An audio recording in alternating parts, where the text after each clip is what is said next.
I'm Mira Langston, and exactly 1 year ago, my mother looked me straight in the eyes and called me a thief. She didn't shout. She didn't scream. Her voice was calm, measured, like she was reading a weather report. "You stole $25,000, she said, holding up a folder like it was a death sentence. I remember standing there frozen, the air thick, the silence pressing in from all sides. My sister Alina leaned against the couch, arms folded, a little smirk tugging at her lips like she'd been waiting for this moment. And my dad, Grant? He just stared at the fireplace, like the truth was too bright to look at directly. I didn't understand, not at first. I'd just gotten home from a double shift. My clothes still smelled like coffee and burnt fries. I was exhausted. I thought maybe she was joking or misunderstood something. I asked her what she was talking about. She didn't even blink. Just flipped open the folder and showed me a bank statement with my name, my login, linked to a $25,000 withdrawal from one of her business accounts. I'd never seen it before in my life. But Alina chuckled under her breath like she'd already won. "Interesting," she said, "because Mom's financial guy traced it right back to you." Her voice was syrupy sweet, like she was playing innocent, but I could feel the venom underneath. I looked at my mother. "This doesn't make sense," I said. "I would never..." But she cut me off with a raised hand.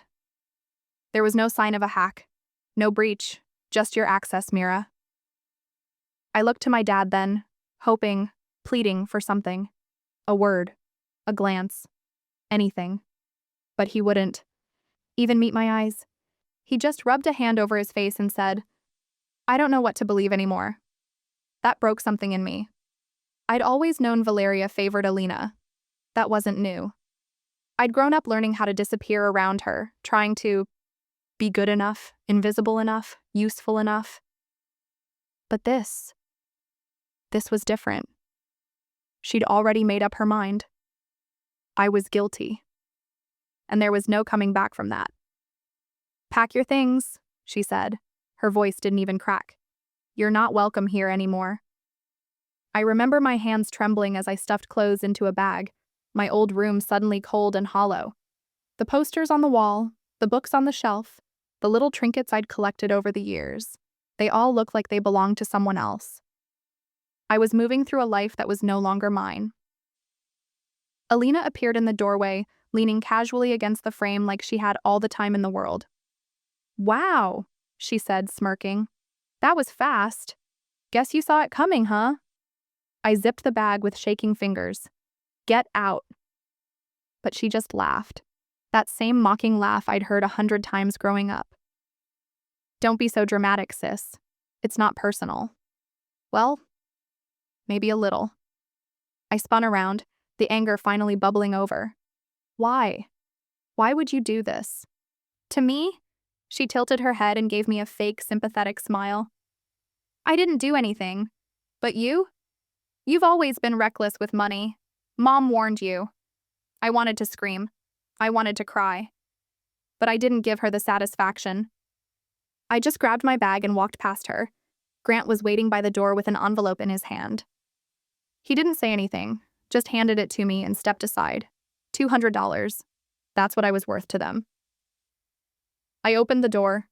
The night had turned to rain, soft at first, then steady, soaking through my jacket almost instantly.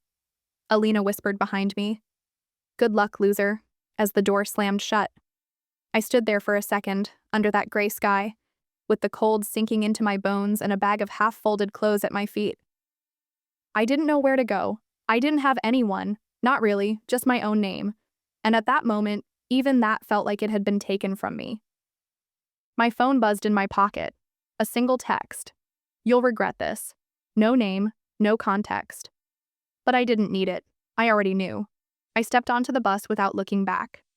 The windows fogged from the inside, the city lights blurring into streaks of gold and blue. I didn't cry. Not then. I just stared out the window, numb, as the bus rumbled forward into the night. They thought I'd fall apart. They thought I'd crawl back, begging for forgiveness. They had no idea what I was about to become. The first night was the hardest. I stayed on a friend's couch, someone I hadn't seen since high school, who offered without asking too many questions. I didn't sleep much, just lay there in the dark, listening to the hum of the fridge and the distant traffic, trying to quiet the voice in my head that kept repeating what my mother had said. "You're not welcome here anymore." I kept thinking, if I close my eyes and open them again, maybe I'll wake up and this will all be over. But it wasn't. I spent the next few weeks bouncing between couches, cheap motels, anywhere I could afford.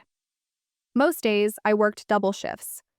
Morning at a diner, nights cleaning offices. No breaks, no breathing room. My feet ached, my back hurt, and there were nights I cried quietly in bathroom stalls just so no one would see me break. But here's the thing. When you've already lost everything, survival stops being scary. You just do what you have to do. I kept my head down, saved every penny. No splurges, no distractions. Every tip I made went into a beat-up envelope I kept hidden in my backpack. I'd count it every night, just to remind myself that I was moving, that I was doing something. There were moments, small ones, that kept me going. A regular at the diner left a $100 tip and said, "Don't let this place kill your light." A janitor I worked with told me about free coding, courses online. I didn't know the first thing about tech, but I stayed up late watching YouTube tutorials, practicing until my eyes burned. It gave me something to focus on, something that wasn't pain or anger. I started building, quietly, slowly, but I was building. During breaks, I'd send out resumes, cold emails, applications to jobs I wasn't remotely qualified for, but I sent them anyway. Some came back with rejection. Most came back with nothing. But every now and then, someone replied. A conversation would lead to a meeting. A meeting would lead to a connection. It wasn't luck. It was persistence. It was showing up, even when I was exhausted and had nothing clean to wear but a slightly wrinkled button-down and a pair of shoes with worn-out soles. One night, after a particularly long shift, I sat in a coffee shop long after closing, sipping the cheapest thing on the menu and using the Wi-Fi to finish an online portfolio. That's when a woman approached me, said she'd seen me there almost every night, said she was looking for someone hungry, someone with grit, to mentor on a new project. Her name was Raina. She didn't ask for a polished resume or a perfect background. She asked what I wanted. And I told her, honestly, I want a life that's mine, built by my hands, not handed to me, not taken from me.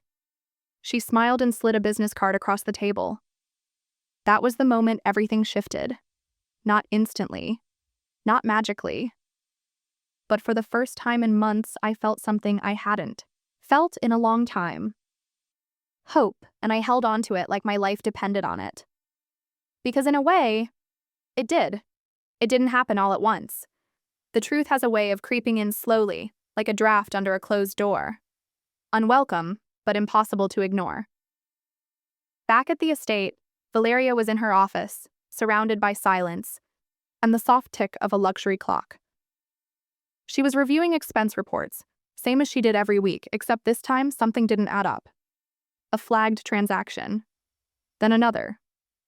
The amounts weren't massive, at least not for someone like her, but they were curious. Familiar vendors, duplicate charges, things she hadn't authorized, so she pulled older statements, cross-checked the data, and there it was, hidden in the layers, her own daughter's account number. Alina. Valeria just sat there for a long time staring at the screen. Her face didn't move, but something shifted behind her eyes. She knew. She didn't want to believe it, but she knew. Still, she didn't scream. Didn't call anyone. She just printed the papers, stacked them neatly, and set them aside. Because admitting the truth out loud meant admitting she was wrong. And Valeria Langston didn't do wrong. Later that day, Alina strolled in like she owned the air around her. She had a shopping bag in one hand, iced latte in the other. When Valeria confronted her, quietly, calmly, about the missing funds, Alina didn't flinch. She barely looked at the documents, just shrugged and said, "It's not like you're broke." Valeria's lips thinned.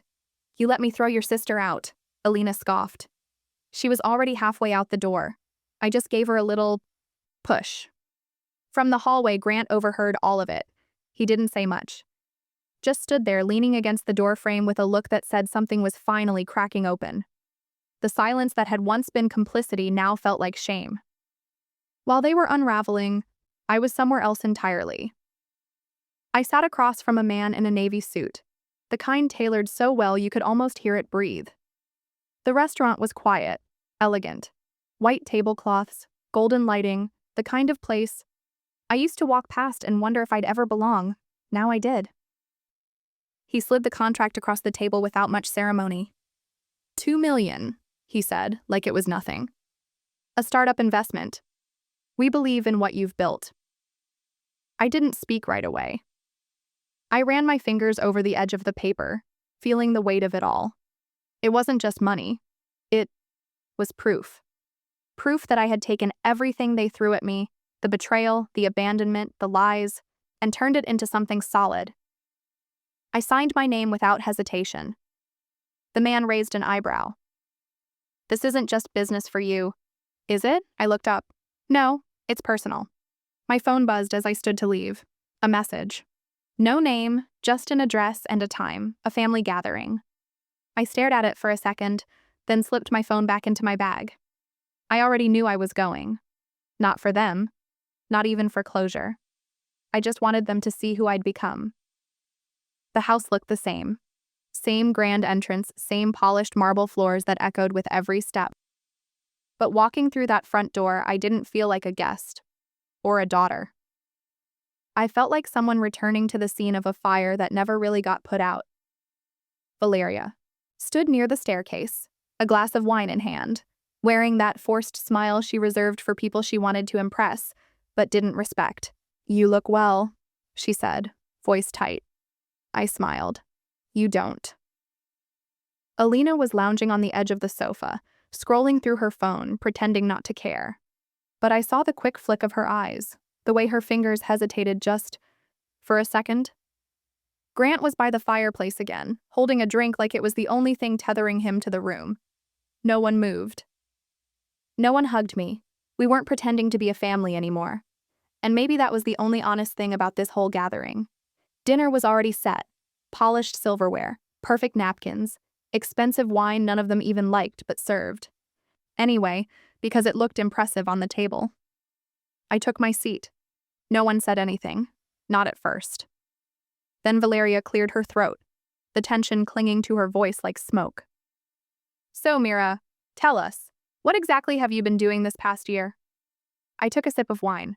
Let the question linger between us. Oh, I said lightly. Surviving, thriving, actually. She nodded once. That's good to hear. Alina scoffed. Please. You probably got lucky with some guy throwing money at you. I turned to her, calm. Interesting assumption, considering I made my own fortune.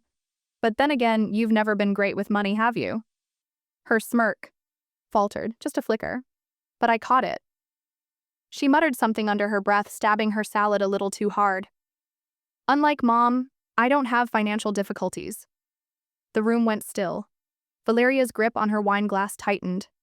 Grant looked up slowly. I leaned forward, resting my elbows on the table. That's funny, I said. I thought you had everything under control. Valeria turned toward her with a sharp glance. Warning. Alina backtracked immediately. I just meant things have been tight lately, that's all. I set my fork down gently. You mean the missing money? Alina's face went pale. Grant's eyebrows pulled together. What money? I looked at him. Dad, did you know that the $25,000 I was accused of stealing was never actually missing? Valeria's voice cut in, smooth and sharp. Mira, that's enough. I ignored her. Because I do know, I said, eyes locked on Alina. And so do you. The table wasn't a dinner setting anymore. It was a stage. And we were finally getting to the truth. Valeria's voice sharpened. This is ridiculous. Alina's hands trembled. She's lying, Mom. She's just trying to turn you against me. Grant slammed his glass down. The sound cracked through the room. Enough. I want the truth. I reached into my purse and pulled out a folded document. I slid it across the table, slow and deliberate. A bank statement, I said quietly, with the routing numbers, the dates, the login records, all pointing back to Alina's account.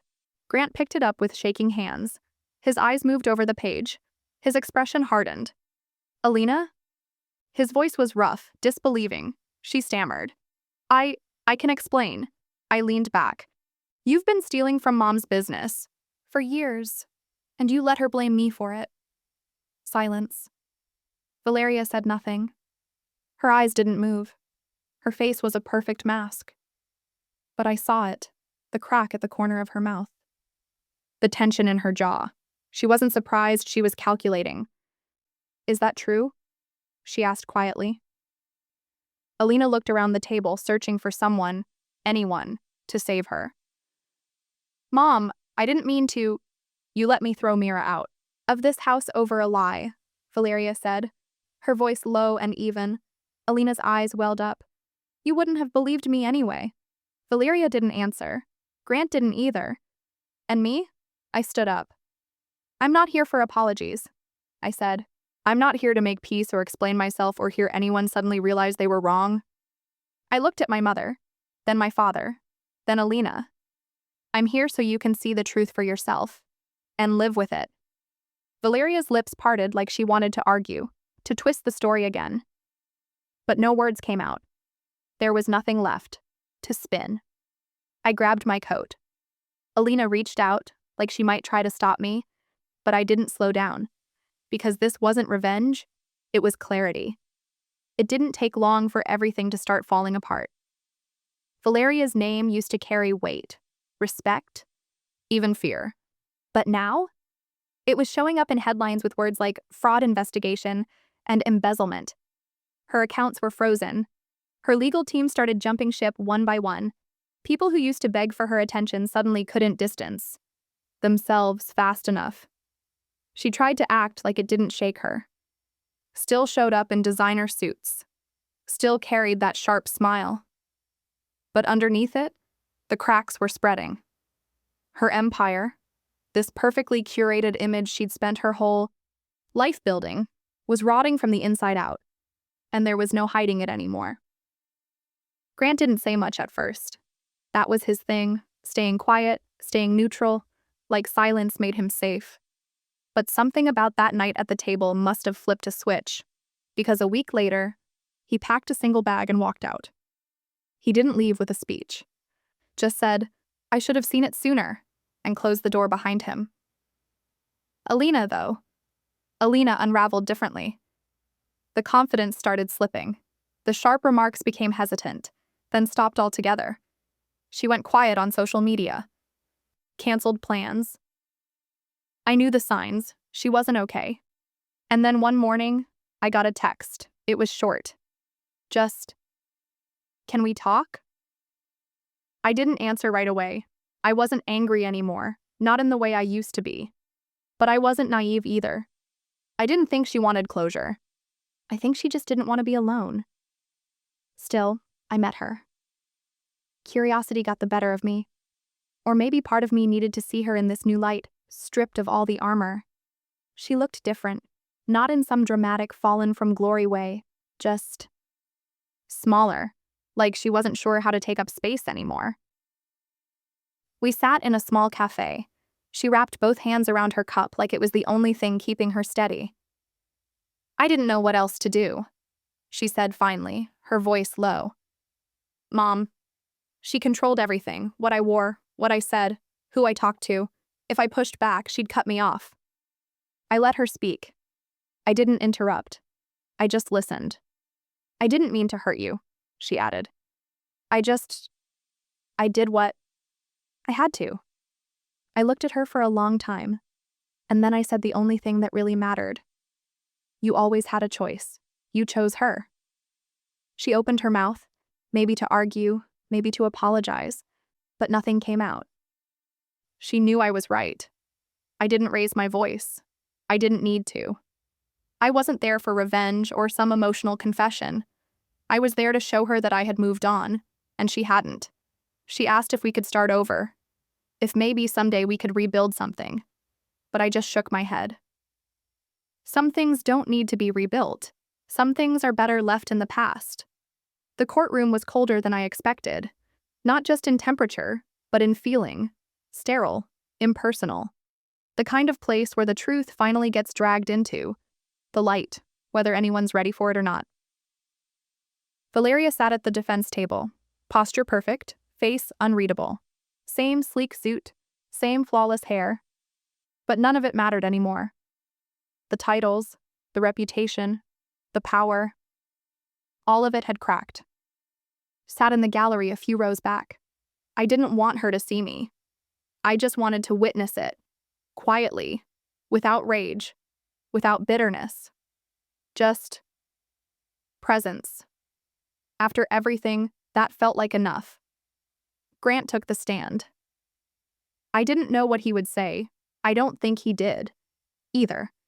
But he looked straight ahead and spoke with a calm I'd never heard in his voice before. He told the truth. About the business, the lies, the money, the way she'd manipulated everyone, including him. Valeria didn't look at him once. When the judge finally read the verdict, it felt like time slowed down. Guilty on all counts. Her expression didn't change at first. She didn't cry. Didn't gasp. She just blinked, once, slowly, like the reality had finally reached her, but she didn't want to give it any more than that.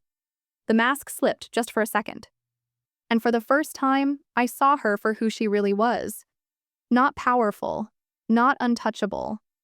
Just a woman who built a world on control and watched it collapse beneath her. Weeks later, I visited her. I didn't have to. I didn't owe her that. But something in me needed to see it with my own eyes. The prison was just as cold as the courtroom. Fluorescent lights, bare walls. That faint chemical smell that clings to everything. She sat across from me in a beige jumpsuit, hands folded, eyes sharp but tired. "You think you've won?" she asked. I leaned back in the plastic chair, met her stare, and shook my head. "No," I said. "I just walked away." She didn't respond. Not right away. Maybe she expected me to come there with anger. Maybe she thought I'd throw it in her face. But I didn't feel anger anymore. I didn't feel anything for her. And that was the win. I stood up, pushed the chair in quietly, and turned to leave. She didn't call after me, didn't ask for another word. I walked out without looking back. I found it tucked between two old books, creased at the edges, paper slightly yellowed with time. It was a letter I wrote when everything first fell apart. The handwriting was messy, rushed. I could barely bring myself to read it. I just want to understand why. I don't know what I did wrong. Please tell me the truth. I remember writing it, crying in some borrowed room, thinking maybe if I said the right words they'd see me. Maybe they'd take it all back. I held that letter in my hands, rereading the pain, the desperation. And then, without a second thought, I walked over to the fireplace, lit a match, and watched it burn. I didn't need answers anymore. Closure didn't come from them. It came from me. A few weeks later, I met with Alina one last time. She looked different. Less guarded, more tired. She didn't try to explain herself this time. She just said, "I'm sorry." And for once, I think she actually meant it. I nodded. I told her I hoped she'd figure things out, but I didn't offer anything. More. Not forgiveness. Not friendship. Just honesty. And that was enough. I saw Grant too. He asked if we could talk. He apologized for staying silent all those years, for not stepping in when I needed him most. I believed him. But belief doesn't mean rebuilding. Some bridges aren't meant to be walked back across. I told him I was doing okay now. He smiled, said he was proud of me, and then he left. No drama, no heavy goodbye, just peace. A few days later, I stood in my office, mine, completely mine, looking out at the city skyline. The contract on the table was thick, full of legal language, and numbers I never imagined would be attached to my name. I signed it without hesitation, not because I needed to prove anything, but because I knew I had already done the hard part. I'd let go. I've spent a long time thinking about everything that happened. The lies, the betrayal, the silence. For a while, I thought healing would look like revenge. But it didn't. It looked like building a life I wasn't ashamed of. A life I didn't have to earn through someone else's approval. It looked like finally breathing without holding my chest tight, and maybe you've been there too. Maybe you've trusted the wrong people, held on too long. Maybe you've had to walk away from someone you thought you couldn't live without. If this story meant something to you, I'd love to know. Tell me in the comments. Drop a 1 or share where you're watching from. If you want to hear more stories like this, subscribe. There's always more to say. Just remember, your past doesn't define you. What you do next, that's what matters.